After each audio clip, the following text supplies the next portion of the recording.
এবছর কেবল জানুয়ারিতেই ৩২ শিশুসহ ৪৭ জন পাশবিক নির্যাতনের শিকার হয়েছে।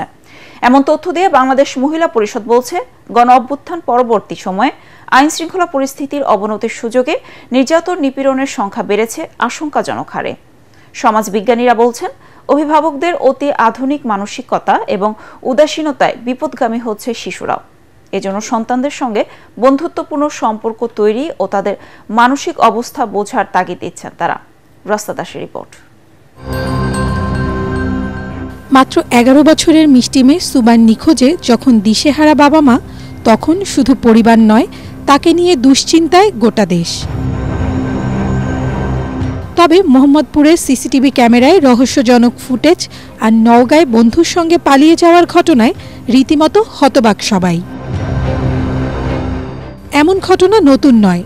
নিজের ভুলের কারণে অথবা ফাঁদে পড়ে কেউ হচ্ছে ধর্ষণ নিপীড়নের শিকার, কেউ হচ্ছে পাচার। কিন্তু কেন এমন অধপতন শিশু কিশোরদের? কেউই কারো জায়গা থেকে দায়িত্ব পালন করছে না।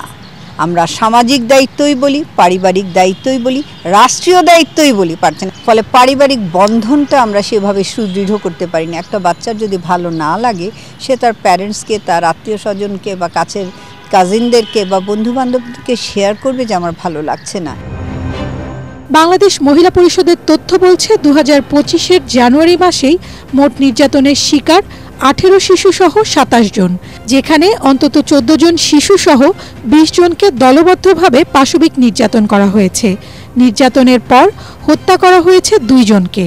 মানে নৃশংসতাটাই আমাদের আসলে অনেক বেশি চিন্তিত করে তুলেছে এবং উদ্বিগ্ন করে তুলেছে। সংখ্যাটা তো আছে, এবং যে সংখ্যাটা, এই সংখ্যাটা তো আসলে বাস্তব না, এই সংখ্যার চেয়ে অনেক বেশি। কিন্তু এর বাইরেও আমরা জানি যে অনেক অনেক ঘটনা ঘটতেছে, যে ঘটনাগুলো আসলে আসছে না, রিপোর্টেড হচ্ছে না। সমাজবিজ্ঞানী ও গবেষকরা বলছে, অভ্যুত্থানের পর একটি নিরাপদ বাংলাদেশ গড়তে জনমনে যে আকাঙ্ক্ষা তৈরি হয়েছে, তা বাস্তবে রূপ দিতে প্রয়োজন জিরো টলারেন্স নীতির বাস্তবায়ন। নিশ্চিত করতে হবে অপরাধীদের দৃষ্টান্তমূলক শাস্তি। যারা সহিংসতার ঘটনাগুলো ঘটাচ্ছে, এরকম নৃশংসতার ঘটনা ঘটাচ্ছে, হয় তারা আইন জানে না অথবা আইনকে তারা তোয়াক্কা করছে না। বিচারটা আসলে আমাদের সঠিকভাবে হচ্ছে না। একেবারে মৃত্যুদণ্ড দেওয়া উচিত। একটা দুইটা দিত, তাহলে দেখা যেত এই কাজটাতেই যেত না। একই সাথে বিদ্যমান আইনের যুগোপযোগী সংস্কার ও কার্যকর প্রয়োগের তাগিদও আসছে বারবার। নারীর প্রতি সহিংসতা সমাজের একটি দীর্ঘকালীন ব্যাধি। যুগ যুগ ধরে চলমান এই ব্যাধির শেষ কোথায় তা কেউ বলতে পারে না। নারী ও কন্যার প্রতি সহিংসতা প্রতিরোধ ও প্রতিকারে সরকার এবং সংস্থাগুলো কাজ করছে, তবে বিশেষজ্ঞরা বলছে তা যথেষ্ট নয়। সামাজিক মূল্যবোধ তৈরির পাশাপাশি দোষীদের কঠোর শাস্তির মাধ্যমে সৃষ্টি করতে হবে দৃষ্টান্ত। রাসনা দাস, এটিএন বাংলা, ঢাকা।